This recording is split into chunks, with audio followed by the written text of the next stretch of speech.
Ihloko sale nkonzo sithi uJehova unguNkulunkulu nowabanye onkulunkulu. uJehova unguNkulunkulu nowabanye onkulunkulu. uJeremiya 10 verse 12 to 13 uJehova uthi uyakhuluma kanje kubo onkulunkulu abangalenzanga izulu nomhlaba bayakubhubha emhlabeni naphansi kwezulu. uJehova umhlaba wawenza ngamandla akhe, izowalimisa ngokuhlakanipha kwakhe, izulu walendlala ngokuqonda kwakhe. Amen. Ngike ngezwa enye insizwa yokomthethwa uphiramidi ethi kulabo abathi uNkulunkulu uyakwazi ukuvikela, lo muntu akafune umuntu owaziyo umuthi ethi akamthakathi. Uma esemthakathile bese ecela uNkulunkulu ukuba amsindise, bese sibona-ke ukuthi uNkulunkulu uzokwazi umsebenzi. Uba umthetho ubekholiwe ubezokwazi ukuthi ngumthetho obhalwe phansi ukuthi awukwazi ukulinga uNkulunkulu. Ngakho-ke uNyambose wenze isilinganiso ngento engenziwa. Uyaqhubeka uNyambose uthi uNkulunkulu akekho, wazibeka izizathu zokuthi usho ngani ukuthi uNkulunkulu akekho. uNyambose njengomuntu esengimazi ukuthi uhlakaniphile futhi unesibindi, ngifisa ukuba akwazi ukwahlukanisa phakathi kwento oyikholwayo nento oyaziyo. Into oyikholwayo yinto uqonda ngayo okugcina engqondweni yakho, kodwa ongakaze wayibona noma wayizwa. Kanti into oyaziyo yinto owayibona noma wezwa ngokukhona kwayo, njengoba uphiramidi ehlale esichazela ngemali yesibhuku. Awukwazi-ke ukwenza i-content ngento oyikholwayo kodwa bese uyibeka kubantu sengathi yinto oyaziyo.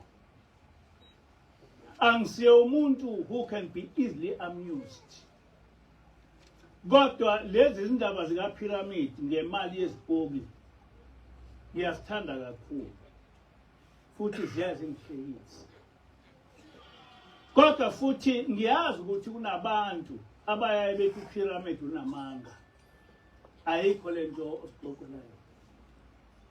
Kodwa umuntu ophika ubuqiniso balezi zindaba zesibhuku wenziwa ukuba nengqondo emfishane. Nokho kunabantu okuyaye ukuthi ngoba into ethize akayazi bese ephikisa ubukhona bayo. Kanti abanye abantu bayayiphikisa into noma bebona ukuthi khona ngezizathu eziningi esingazikuzibala lapha. Kanjalo nakuye Nyambose awazi lutho ngobukhona nobungekho bukaNkulunkulu. Usifundisa ngento oyikholelwayo. Mhlawumbe kuzofanele nawe ulalele umuntu owazi kabanzi ngoNkulunkulu ngendlela nawe owazi ngayo ngendaba yemali yesibhuku. Mina sengihlale nengilosi kusukela ekupheleni kwa-2006 kuze kube manje ngo-2026. Ingilosi is a spiritual being njengazo izibhuku. Umehluko ukuthi yona ingumoya osebenzela uNkulunkulu, lo othi wena akekho. Abanye baye bethi nengilosi ayikho, kodwa thina sihlala nengilosi njengabantwana bakwa-Israyeli behlala noGabriel. awukwazi-ke ukuthi ngoba manje izingilosi zingasabonakali bese uthi azikho. Kulesi sikhathi ngihleli nengilosi ngifunde okuningi ngobukhona nokusebenza kaNkulunkulu. Kodwa wena Nyambosi uthi uNkulunkulu akekho. Okukhona yilokhu okubona nguwe. Iningi labantu abaphika uNkulunkulu bayaye bakhulume ngoyisemkhulu abangasekho. Besitshele nangomvelinqangi. Umehluko phakathi kwaJehova nomvelinqangi ukuthi umvelinqangi nguNkulunkulu esikholelwayo ubukhona bakhe. Kanti uJehova uNkulunkulu ozizela yena kuwe njengedlozi uma ekuthuka. Afika akhulume nawe uzwa umbone nangezimpawu. uEnoch wathathwa nguNkulunkulu wayohlala naye ezulwini. Ebuya ezulwini wabhala ngakho konke okubonile esezulwini. NoMose wahlala noJehova iminyaka engu-40 ekhuluma naye. Angazi-ke ukuthi kungani kufanele singalwemukeli ulwazi luka-Enoch ngobukhona bezulu noNkulunkulu, kodwa bese kufanele samukele inkolo eyakhelwa phezu kwesikholelwayo kunesikuzwayo. Njengoba nawe Nyambose ungeke wazi konke nezipokwe ngoba they are spiritual, kanjalo nathi asikwazi ukwazi konke ngoNkulunkulu ngoba he is a spiritual being. Njengoba nawe Nyambose ungakwazi konke ngesimo sezipokwe, ungeke wazi ukuthi namuhla zizokwenzani usuke uhamba nabo. Nathi asikwazi kuba 100% sure ukuthi uma ngibikela uNkulunkulu ngokuthile uzomphendula kanjani. Kodwa ukuthi uNkulunkulu asikwazi ukumlawula akusho ukuthi ngalokho singathi akekho. Zonke izinto ezispiritual sisemhlabeni asinalo ulwazi oluphelele ngazo because we are human beings. Kule ntshumayelo ngizokhuluma ngengikwaziyo ngoNkulunkulu nangezulu ngendlela efanayo nale uphiramidi asixoxela ngayo ngobukhona nokwenza kwezipokwe umuntu nomuntu. Engizokhuluma angizokucaphuna kakhulu eBhayibhelini, kodwa ngizokhuluma about what I have experienced in my life. Eminyakeni ephambili kwahamba emhlabeni umkhulu wasekhaya komama waduka umvumi. Umkhulu wabe indoda nje yomZulu eyabe ingakholwe ndawo, ingazilutho ngokukholwa.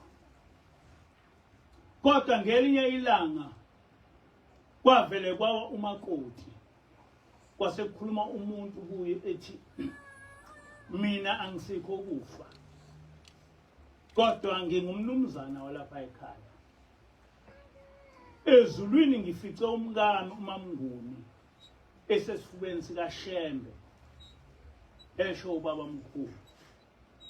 Ngithe uma ngifuna ukuya kuye wathi kunomngcele angikwazi ukuya lapho ekhona.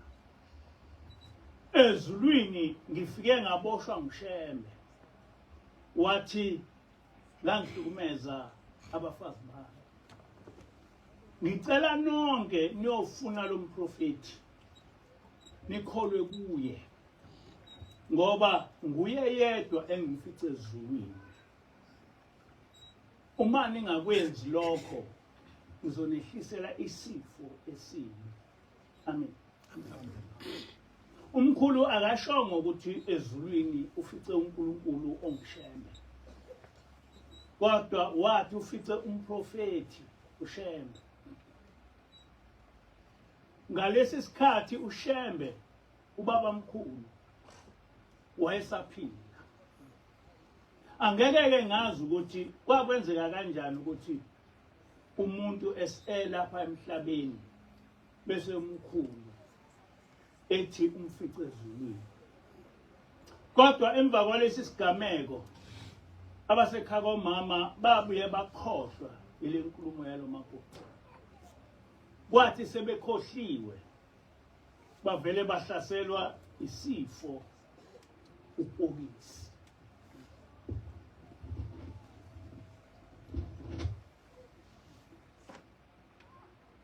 Sebegula, omalume basebekhumbula ukuthi uyise wathi uma bengayi kushembe uzobahlasela ngesifo esibi.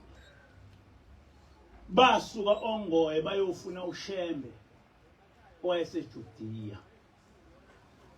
Sesibikiwe lesi sigameko, ubaba mkhulu wasuka eJudiya kwesikaNzuza waya kwaDube eManzi Amnyama emzini kababa omkhulu uMvumi. KwaDube wafica lentandane kaMamnguni uLandiwe, othe umkhulu wamfica esesifubeni sikaShembe. Ubaba mkhulu uLandiwe wabe esemthenga, adopted kwaDube ngezinkomo eziwu-18. Thina sazalwa umama esengwakwaShembe, eyingane yomprofeti, nathi sagcina sikhulela khona evela kwaHleke. Ngakho-ke mina ngiyinzalo yabazali, ukukholwa abakunikwa ngumuntu owafa engazi lutho ngezulu, kodwa owalibona esewafa. Umama igama lakhe kwakunguLanda Zona, kodwa ubaba mkhulu walishintsha wathi nguLandiwe. NgoMeyi 1981 sesikhulile, umama wasithatha wasisa eWombe esikhumbuzweni sikababa mkhulu. Wafike wathi kubaba inyanga yezulu, baba ngilethela abantwana bami kuwe ngoba umbhasopele bona, ngoba mina sengiyahamba. Ufikile ubaba mkhulu wathi usezongilanda ngoba abantwana bami sebekhulile, ngeke besaba zintandane njengami. Ubaba inyanga yezulu yamethusa lenkulumo, nathi yasethusa ngoba wayeqala ukuyikhuluma ngalolu suku. NgoJuni walowo nyaka ka-1981 umama wangibiza ngisemsebenzini, wathi angifike ekhaya. Sengisekhaya wabuye wangitshela ukuthi usebuye wafika ubaba mkhulu, wathi usezomlanda ezebuye ngoba sesikhulile, angeke sisaba zintandane njengayo. Nempela mhla ka-1 kuJulayi 1981 kungena umhlangano, umama wavuka ephethwe isifuba, wabesethi kade kufike amakhosikazi ka-14 evunule athi asemlandile, ngakho akalinde ngoba bazobuya bezomlanda emini.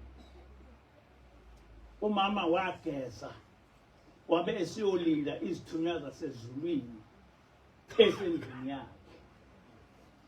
Ngashayelwa ucingo kwathiwa angibuye ngoba kukhona abangasaqondi ngokukhuluma kamama. Ngo-12 emini ngifika nje endlini yakhe, ngamthola esethuka.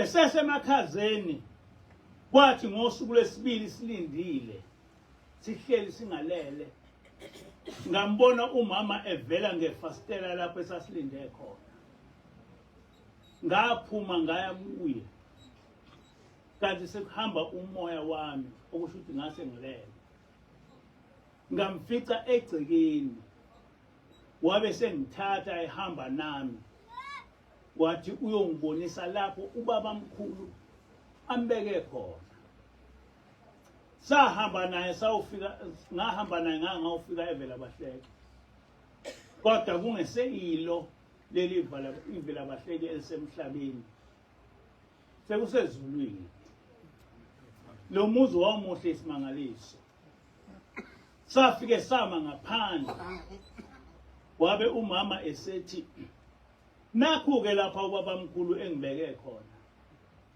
nawe uma uziphathe kahle usesemhlabeni ubaba mkhulu uyokulanda sizohlala nawe lapha amen uma zonke lezi zigameko zazenzeka kuwe Nyambose wawuzothi leli izulu umzali wami ongibonise lona yini izulu lomndeni le ndawo engaboniswa yona ngumama le ndawo yabo ngaboniswa yona umama singakamncwabi nokumncwaba kodwa kwakusezulu umama wabuya esesema elukhuzeni emakhazeni simhambe nje ngayizolo ngakusasa wabe ezakini esesemakhazeni manje kulesi simo sami ngingavuma kanjani uma umuntu ethi izulu alikho ngoba mina umzali wami wangibonisa kuleli izulu lapho uShembe efike umama wambeka khona okwakusezulwini uShembe owayehlale esifundisa ngalo kwathi sekuphele cishe iminyaka emithathu umama engasekho ngambona ngobunye ubusuku engena lapho engangilele khona efake ingubo emhlophe wafike wangivusa ngavuka ngahlala ngesimo wabe sekhuluma ngokuthetha ngibhekile wathi njengoba ulala ungathandazile nje uzovikelwa kubani ngoba abantu abangakholwa bathembele emithini wena ke njengoba ungawuphathi umuthi uzovikelwa kubani vele ngase nginomkhuba wokulala ngingathandazanga kodwa ekufikeni kwamama ngavuka ngaso leso sikhathi ngahamba ngayothandaza ngalesi sikhathi ngangiyimantshi embumbulu ngibhekene nezimpi zombango ezimbi kakhulu kunamabutho ayihlamba ngogebhezi lwekhanda lomuntu enkantolo sibuka lezi ziboshwa ezazibalelwa u20 zangena ebhokisini ngavele ngashawa uvalo ngashawa likhanda ngacishe ngawa phansi ukuba wayengafikanga umama wathi angiyothandaza ngangeke ngivuke angizokufa indaba endekeleyo kumina ngenxa yokukhuliswa ngokukholwa umama wabuya ezulwini likaJehova wazongivikela ekufeni amen lokhu engikhulumayo angikholwa kodwa ngiyakwazi ngoba zonke lezi zigameko zazenzeka ngingalele ngiyazi futhi ukuthi sikhona isihogo ngithi kwakunesisalukazi uNomkhwayimba esasithakatha ngendlela esimanga sesibulale abantu abangu99 kwathi sesizokufa sagula kakhulu sibabala abantu esasesibabulele uhlanganisa nendodana yaso esayibulalela ukuthi yathi ihlabile yasincisha isibili. Lesi salukazi sathi sesibulele abantu abangu-99, kodwa manje ezulwini kuthiwa kufanele sisale sesihlanganisa u-100, kodwa sehluleka ukuhlanganisa lo-100 ngoba sasesigula kakhulu, saze safa. Sasitshelwa yiso lokhu, ayikuthi siyakucabanga. Sesigula kakhulu, umzimba waphuma izimpethu sizwa. Sikhale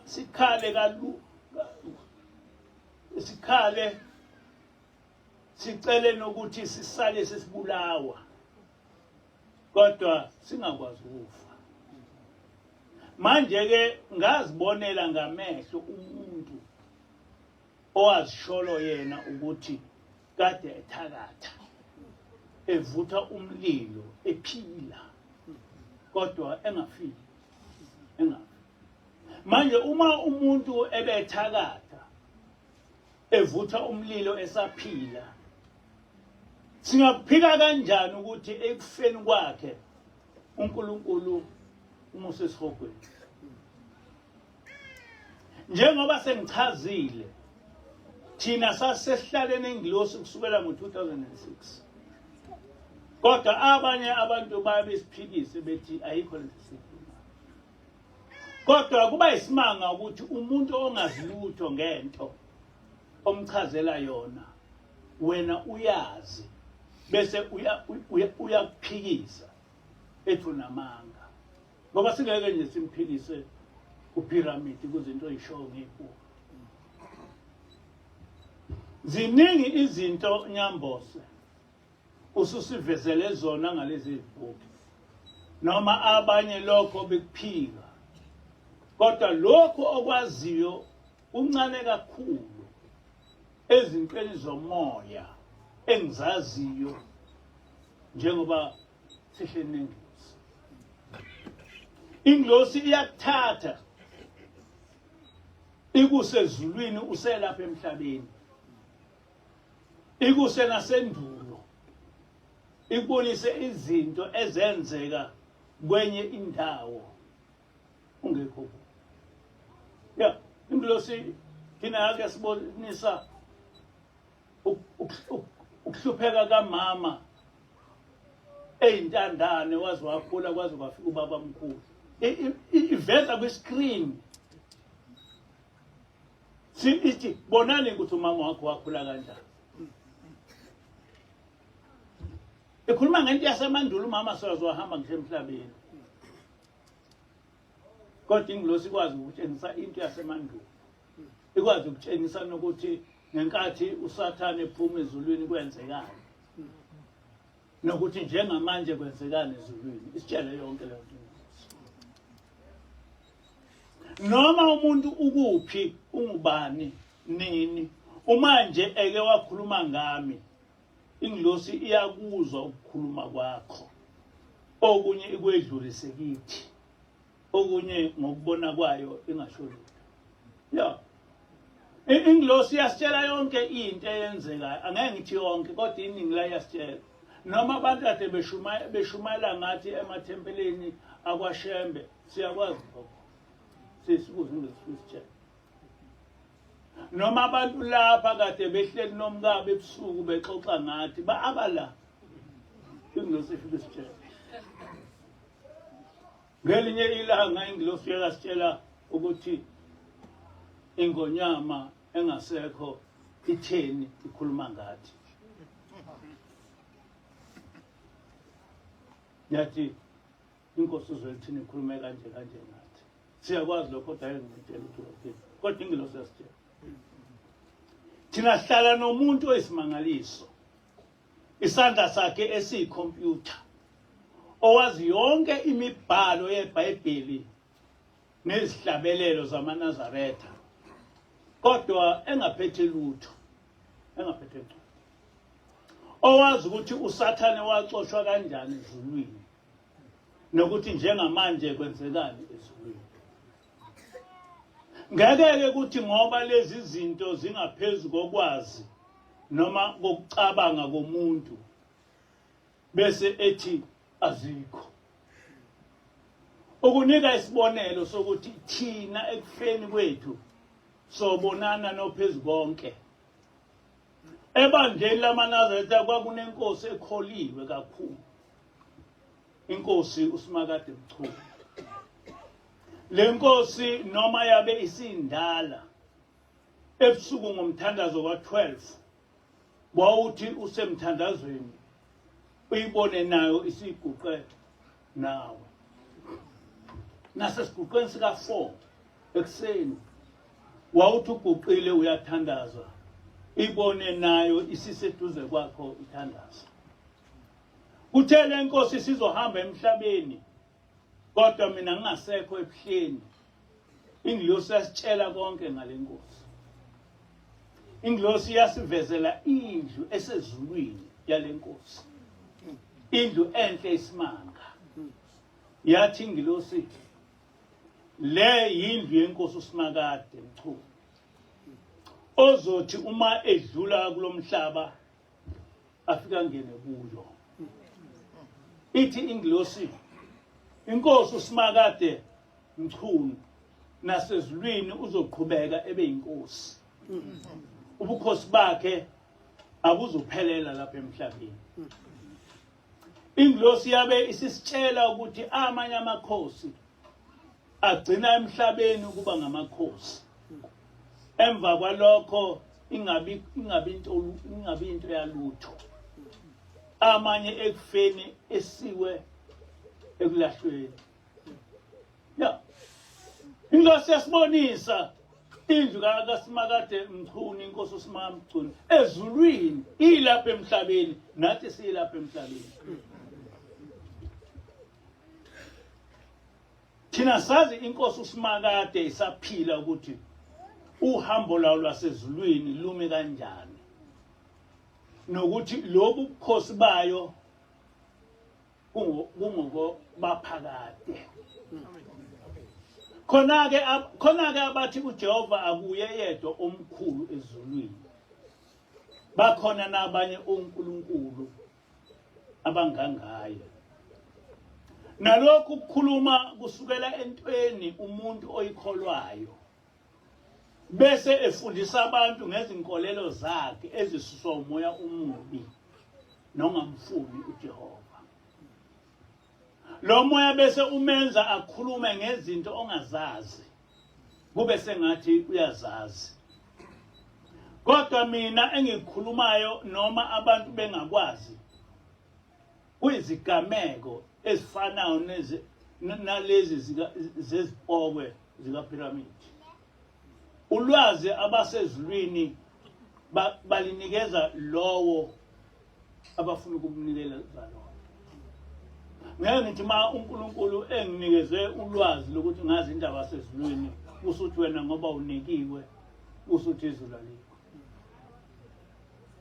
uNkulunkulu wathatha uEnoch wahamba uhlala nawe ezulwini for 300 years. Wabuye uEnoch wakhuluma wabhala phansi yonke. Akakho umuntu akwapha ochaza indaba yezulu njengoEnoch.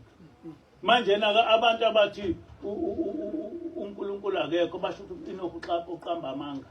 Ibona abaziyo. No Mose wahamba noNkulunkulu for 40 years. Wasuka naye eGibhithe wazofika eCanaan. Manje sesizothi ngoba thina sikwazi lokho bese sithi uNkulunkulu akekho.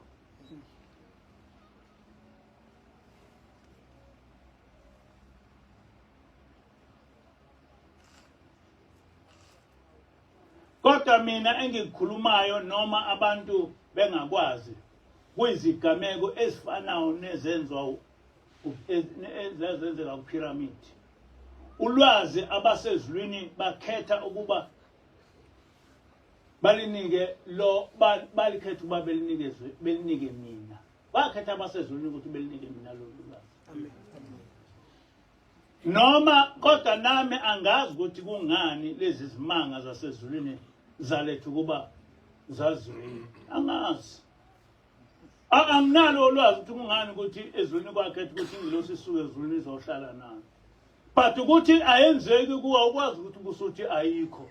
Simply because ingenzeki kuwe. Laba abathi uJehova akasiye yedwa omkhulu ezulwini. Kodwa bakhona abanye onkulunkulu abangangaye. Singajabula ukwazi ukuthi ngobani labo onkulunkulu. Nokuthi yini eyenza becabanga ukuthi labo onkulunkulu balingana noJehova.